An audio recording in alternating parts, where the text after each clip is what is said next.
پتمنو لیدونکو په سلامونو مو هرکلی کوم. د ښاغلي سعدالدین منګل لنډه پیژندنه یا ژوندلیک.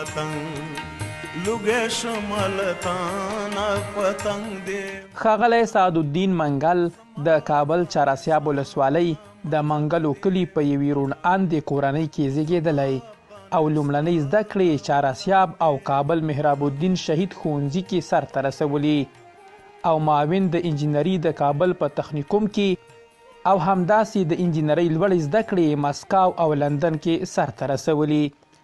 سعدالدین منګل د لر او بر افغان یووالي او د لر او بر پښتون په شعوري توګه د راویښولو په پار په 2015 زیږدیز کال کې د پښتون راویښ خوځښت بنسټ کېښود او د همدې خوځښت لخوا د انګلستان په بیلابیلو ولایتونو او بهر له انګلستانه په عربي هیوادونو او د افغانستان په بیلابیلو ولایتونو کې د پښتو ژبې ناستې یا سیمینارونه، غونډې او ګردي ونجونو یا میزونو غونډې جوړې کړي دي. د پښتون راویښ خوځښت چې د هغه وخت ګډونوالي نږدې 1 میلیون لر او بر افغانان پکې راټول شوي ول، خپل پرزنګ یا مبارزه پیل کړه چې ډېرې سترې ګټورې لاسته راوړنې لري.